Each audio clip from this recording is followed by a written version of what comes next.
नमस्कार, जय हिंद। स्वागत है आपका भारत तक के खास शो मित्र देश में। आज की तारीख क्या है? आज की तारीख है 12 फरवरी 2026 और आज का सबसे बड़ा बम फूटा है। नहीं, कोई परमाणु बम की बात मैं नहीं कह रहा हूं, बल्कि परमाणु ऊर्जा वाला बम। जी हां, रूस के राजदूत डेनिस अलीपोव ने RIE नोवोस्त्री को दिए इंटरव्यू में साफ साफ कह दिया है कि कुडनकुलम तो चल ही रहा है, लेकिन अब हम भारत में और नई परमाणु पावर प्लांट बनाने की बात कर रहे हैं।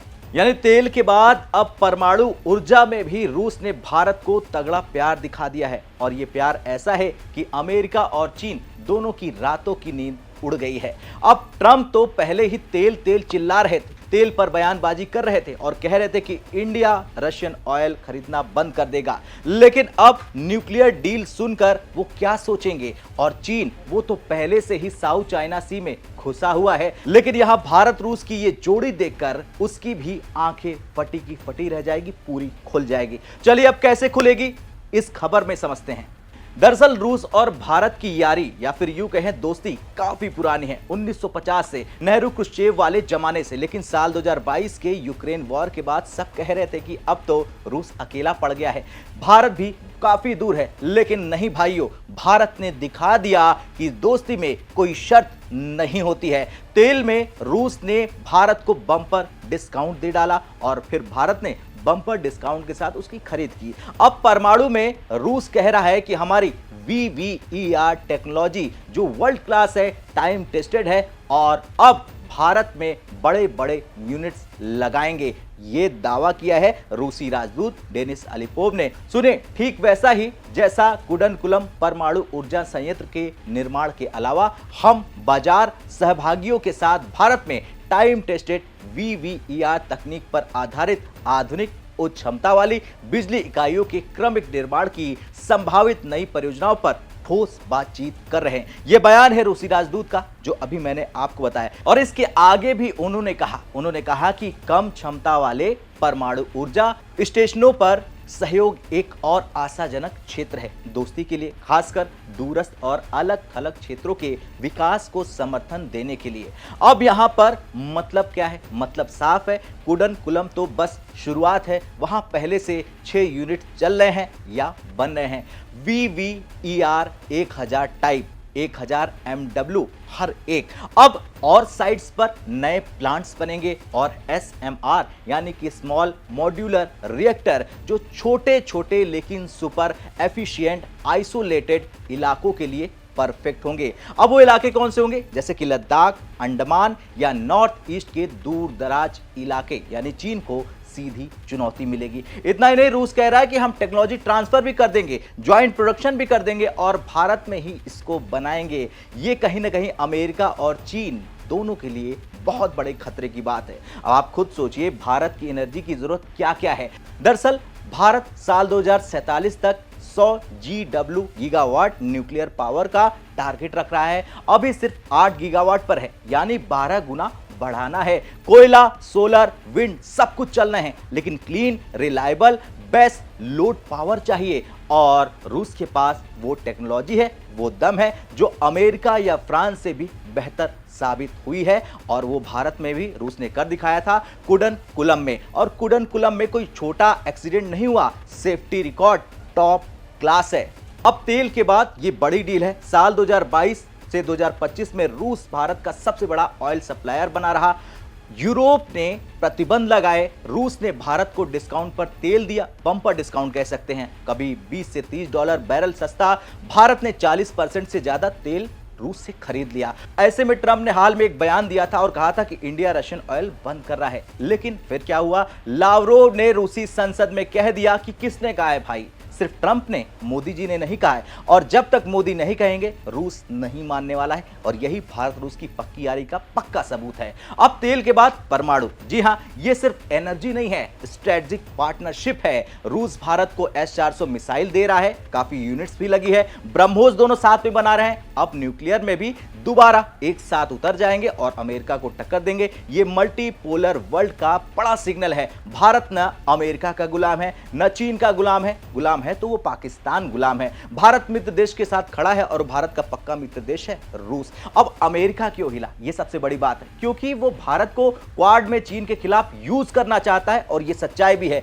लेकिन भारत क्या कह रहा है, भाई हम रूस से डील करेंगे, कोई नहीं रोक सकता है। अमेरिका ने एनएसजी में भारत को क्लीन चिट नहीं दी है और यही अमेरिका की सबसे बड़ी नीति रही है। लेकिन रूस ने हमेशा भारत का सपोर्ट किया है और ऐसे में अगर भारत रूस नए प्लांट बनाते हैं तो अमेरिकी कंपनियां इस रेस से बाहर हो जाएंगी। अब ट्रंप को जाहिर तौर से गुस्सा आएगा और वो कहेंगे कि मैंने तो ट्रेड डील की फिर भी रूस के साथ। ट्रंप को यह समझना होगा कि भारत रूस की यारी दुनिया पर भारी है। अब बात करें चीन की, तो वो तो पहले से ही बीआरआई में फंसा है, लेकिन भारत रूस की ये जोड़ी देखकर उसकी सांसें थम जाएंगी, क्योंकि रूस चीन का भी दोस्त है, लेकिन भारत के साथ न्यूक्लियर में इतना डीप जाना मतलब रूस बैलेंस कर रहा है और चीन सोच रहा होगा कि अरे हमारा नॉर्थन पार्टनर है रूस और वो अब इंडिया के साथ न्यूक्लियर प्लांट लगा रहा है। ये डील सिर्फ बिजली की नहीं होने वाली है, ये सबसे बड़ी डील है और वो जियोपॉलिटिकल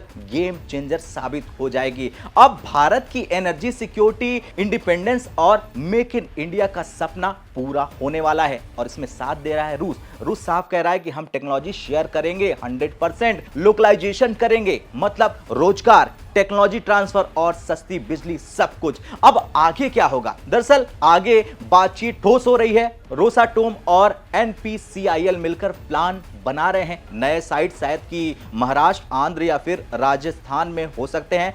एसएमआर के लिए तो लद्दाख जैसे इलाके में टेस्टिंग भी शुरू हो सकती है। भारत 2047 तक नेट जीरो की तरफ आगे बढ़ा है। न्यूक्लियर इसमें सबसे बड़ा रोल प्ले करेगी। अब यहां पर सवाल बनता है कि इतना कुछ करने के बाद क्या अमेरिका की नींद उड़ेगी? जी हां, उड़ेगी इस बयान यानी कि लावरोव जी के बयान से, क्योंकि वो कभी नहीं चाहता, यानी अमेरिका कभी नहीं चाहता कि भारत रूस की यारी इतनी मजबूत रहे। भारत की विदेश नीति में रूस का नाम सुनते ही एक अलग भाव आ जाता है। हिंदी रूसी भाई भाई, हिंदी चीनी भाई भाई कभी नहीं, ये नारा नहीं बल्कि 70 साल पुरानी टेस्टेड और लगभग अटूट दोस्ती है। साल 2026 आ गया, 25 गया, 24 गया, लेकिन जब दुनिया मल्टीपोलर हो रही है, ट्रंप अमेरिका में फिर से सत्ता में बैठ चुके हैं और यूक्रेन वॉर के बाद प्रतिबंध का दौर लगातार चल रहा है, तब भी भारत रूस का संबंध, रिश्ता, दोस्ती मजबूत है। लेकिन यहां पर सवाल है कि आखिर ये दोस्ती अमेरिका पर भारी क्यों है? क्यों भारत रूस को सबसे बड़ा भरोसेमंद पार्टनर मानता है, जबकि अमेरिका से रिश्ता अच्छा होने के बावजूद ट्रांजैक्शनल लगता है, यानी कि भैया एक दूसरे से पैसे का लेन देन। दरअसल देखा जाए तो भारत की आजादी के बाद से रूस, जो पहले सोवियत यूनियन कहलाता था, उसने सबसे पहले भारत का खुला सपोर्ट किया। 1950 से 60 के दशक में जब अमेरिका और ब्रिटेन पाकिस्तान को लगातार हथियार देने उतर चुके थे, सोवियत ने भारत को मिग फाइटर जेट दिए, टैंक दिए, सपोर्ट दिया हर हथियार का। फिर 1971 का युद्ध हुआ जिसमें अमेरिका ने 7वीं फ्लीट भारत की तरफ भेजनी शुरू कर दी, पाकिस्तान को बचाने के लिए, पाकिस्तान के जो सरेंडर किए हुए हैं सैनिक, उनको बचाने के लिए। लेकिन तभी सोवियत ने वीटो पावर यूज करके यूएन में भारत का साथ दिया और खुद भी अपनी फ्लीट उतार दी। ये वो दौर था जब रूस ने भारत को स्ट्रेटेजिक बैकबोन दे दिया। अब अमेरिका के साथ की बात कर लेते हैं। 1971 तक भारत को सोवियत का दोस्त मानकर दूर रखा गया अमेरिका में। 1998 में पोखरण टेस्ट पर उसने प्रतिबंध लगा दिए। किसने? अमेरिका ने। रूस ने कभी भारत पर कोई प्रतिबंध नहीं लगाया, न कभी कोई शर्त थोपी कि हमसे दोस्ती करो, चीन से दूर रहो। यह अनकंडीशनल फ्रेंडशिप है, भारत और रूस की है, और रूस भारत की स्ट्रेटेजिक ऑटोनॉमी को पूरा सम्मान देता है और यही से अमेरिका चिढ़ जाता है। इतना नहीं, भारत की आर्मी यानी भारतीय सेना का 60% से ज्यादा हथियार रूसी है। ये आप नोट डाउन कर लें। S-400 missile defence system, BrahMos supersonic cruise missile का joint venture, Su-30 MKI fighter jets, T-90 tanks, America से मिले हथियार जैसे अपाचे, C-17 काफी अच्छे हैं, लेकिन रूस वाले ट्रांसफर ऑफ टेक्नोलॉजी और ज्वाइंट प्रोडक्शन में आगे हैं। रूसी हथियार भारी हैं। साल 2026 आया, साल 2026 में भी रूस भारत को नई डील्स दे रहा है। हाल ही में रूसी राजदूत डेनिस अलिपोव ने साफ कहा कि कुडनकुलम के अलावा नए VVER न्यूक्लियर प्लांट और SMR यानी कि स्मॉल मॉड्यूलर रिएक्टर्स पर बातचीत हो रही है। यानी ये सिर्फ एनर्जी नहीं है, स्ट्रेटेजिक पार्टनरशिप है। अमेरिका से ICET यानी कि क्रिटिकल टेक्नोलॉजी अच्छा है, लेकिन रूस स्पेस, न्यूक्लियर और मिलिट्री में सबसे ज्यादा शक्तिशाली है। रूस भारत की दोस्ती भारी इसलिए पड़ती है क्योंकि ये ट्रस्ट, हिस्ट्री और अनकंडीशनल है। अमेरिका से रिश्ता भारत का जरूर अच्छा है, जरूरी भी है, लेकिन ट्रांजैक्शनल लगता है। भारत दोनों के साथ बैलेंस करता है, अपने आप को संतुलित करता है मल्टी अलाइनमेंट नीति के तहत। लेकिन जब बात भरोसे की आती है, दोस्ती की आती है, तो रूस अमेरिका से भारी पड़ता है। ये दोस्ती 2047 के विकसित भारत में भी आगे रहेगी, क्योंकि रूस भारत की स्ट्रेटेजिक इंडिपेंडेंस को अच्छे से समझता है। खैर, ये दोस्ती अटूट है, तेल में, हथियार में और अब परमाणु ऊर्जा में। अमेरिका चीन हिले या फिर न हिले, लेकिन भारत रूस की ये दोस्ती, ये जोड़ी दुनिया को एक संदेश दे रही है कि हम साथ हैं, चाहे दुनिया कुछ भी बोले। अब अंत में मेरा आपसे सवाल है, क्या ये डील भारत के लिए गेम चेंजर होने वाली है या फिर अमेरिका फिर से कोई नया प्लान बनाएगा? आपका जो कुछ कहना है कमेंट कर अपनी राय जरूर दें। कल फिर से मिलते हैं मित्र देश के एक और एपिसोड में। तब तक के लिए जय हिंद, जय भारत।